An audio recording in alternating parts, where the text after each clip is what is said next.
TMZ is reporting that rapper PnB Rock was hit and he was rushed to the hospital. 2 fugitives wanted by the FBI, including a longtime accused LA gang leader, now in custody tonight. Oh, you see that with a just walked up on in the restaurant and was, yeah, bro, that shit was goofy to me. Niggas tried me out here a couple times, you feel me? Like, I ain't gonna lie, but that never worked. You feel me? I be too on point. Like, I'm from the same I was trying to do. At the end of the day, it was me and Big Useless in there when it happened. He wasn't cooperating, and that's when they took it off of. Let's not sugarcoat it. Big U wasn't just known in the streets. He was feared. And when it came to checking in, especially for rappers rolling through LA, Big U wasn't just a part of the culture. He was the culture. Word on the street is, if you didn't check in, you were marked. Some never lived to regret it. And sadly, PnB Rock might have been one of them. By the time PnB figured out what he had stepped into, it was already way too late. Let's rewind to that heartbreaking day in 2022. PnB Rock was in LA with his fiancée Stephanie, just out for a chill bite at Roscoe's, a regular date, until it turned into a nightmare. Out of nowhere, a man named Tone Jones showed up. At first, nothing weird, just a dup, a nod, a casual exchange, but baby, that little gesture was the domino that started a deadly chain reaction. Approached them with a firearm and demanded the victim. Tone walked out of that restaurant and went straight to his car, where his son Freddie was waiting. Surveillance footage later caught it all. Freddie getting handed a towel-wrapped gun, and then tragedy. Freddie's own 17-year-old son, yes, a teenager, walked into Roscoe's, gun drawn, eyes cold, and aimed directly at P. He demanded all the jewelry, barking threats at Stephanie like it was a movie, but this was real life, and it turned violent in seconds.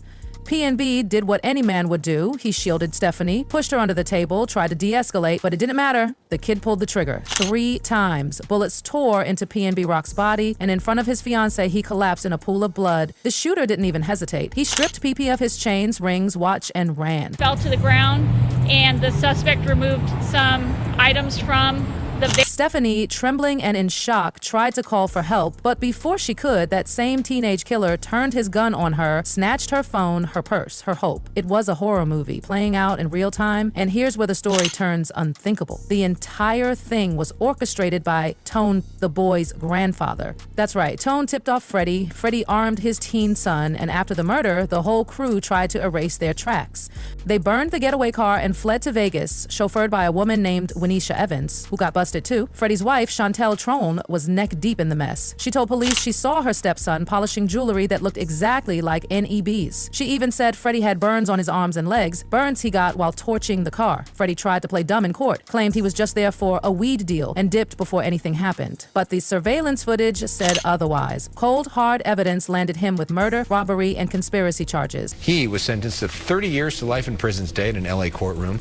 42-year-old Freddie Trone convicted last month after prosecutors say he directed his 17-year-old son to shoot and kill the rapper during a 2022 robbery. But the drama didn't stop there. The streets started buzzing with a name that never officially made it into court documents, Big U. Allegations exploded like wildfire. Was Big U involved? People whispered he had pulled strings from the shadows. And then came Luce, a man who used to run side by side with Big U. That was until he started talking. Luce dropped a bomb in one of his interviews, said he was at Roscoe's that day. And if that wasn't chilling enough, he casually mentioned Big U was with him. Didn't even flinch when he called him Big Useless. Said it like they were both right there. When PnB Rock got shot, let that sink in. At the end of the day, it was me and Big Useless in there when it happened. Now let's keep it real. If Big U was truly standing there when PnB Rock got ambushed, if he saw everything go down and stayed silent, then baby, that silence is loud. And Luce, he didn't hold back. He said he wished he had just a second to whisper to PnB, just give him the chain, we'll get it back, just stay alive. But everything happened too fast, too chaotic. And by the time anyone realized what was going on, it was already too late. So when it happened, I wish I could have just told him, like, bro, just give up the jury and we get it back to you later. But it just happened so fast. And Big U, he didn't deny it. He didn't defend himself. He just danced around the questions like he never heard them. And if you were truly innocent, wouldn't you scream it from the rooftops? People started digging, rewatching interviews, analyzing every move, every silence. And when you add in Big U's sketchy street rep, it gets worse. This man had a whole legacy in LA, a notorious reputation for helping victims after they were robbed. Almost like the robberies just coincidentally lined up with his office. Like magic, he'd recover what was stolen, for a fee of course, and it sounded eerily similar to what happened to PnB. Was it all a setup? That's what fans and insiders started asking. When I broke the internet and told the world how really grimy you are, you act like I was crazy. Now listen, Big U's name never showed up in official court docs related to PnB's case, but street logic says the ones who pull the trigger aren't the ones calling the shots. There's always someone higher up. And Big U, he had power, influence, fear. Luce Cannon's little slips weren't just slips anymore. People started connecting dots. Why were Luce and Big U even there when PnB got shot? Why that Roscoe's? Why that day? It was all too perfect. And when Luce dropped another claim, it left Jaws on the floor. He said Big U called him before Nipsey Hussle was killed and told him Nip was already dead, but he wasn't, not yet. Luce checked Nip was still breathing. Minutes later, he was gone. FaceTime me and stuff like that. He was like, Nipsey just got killed. I'm like, sick, so I didn't hear that. So I hang up with him. I called Nipsey and I'm like, Nipsey, what's up? He was like, oh, what's up with it? Nipsey answered. Nipsey answered. So after I talked to Nipsey and I was like, yeah, I love you, cuz, or whatever like that. I'll see you later or whatever. So I hung up the phone. I thought Big U gave wrong information. 30 minutes later, the homies blowing me up like they just killed. And then came the real explosion, the RICO case. March 2025, Big U turned himself in after being hit with 43 counts. That's not an oops, that's a federal takedown. And when the feds move in like that, best believe they've got files, receipts, testimony, wiretaps. The indictment was brutal. It painted Big U not as a reformed OG, but as a boss. A kingpin running what they called Big U Enterprise, a West Coast mob of crime, fraud, extortion, even murder. And yeah, they didn't name PnB Rock in the paperwork, but come on, the web was too tight, the timeline's too clean. Gene Henley Jr., a career criminal known as Big U, who used his contacts and leadership role in the Crips criminal street gang, the entertainment industry, to further his own criminal enterprise. An enterprise that engaged in murder, extortion, robbery, human trafficking, COVID fraud, and other. And it didn't stop with crimes in the shadows. Big U's beloved nonprofit Developing Options, the one he paraded around for years as a beacon of hope, feds say it was a front, a cover to funnel grants, NBA money, government relief straight into his pockets. They also nailed him for scamming COVID relief, dodging taxes, and hiding money overseas. We're not talking pennies, we're talking life in prison levels of dirty money. And the twist, he did it all while posing as a community hero, smiling with politicians, hugging kids, snapping photos with NBA stars. Meanwhile, he was robbing the very people he claimed to uplift. Facts alleged in the complaint paint a very different picture. It is one of a murderer, a thief, a liar, and a cheat.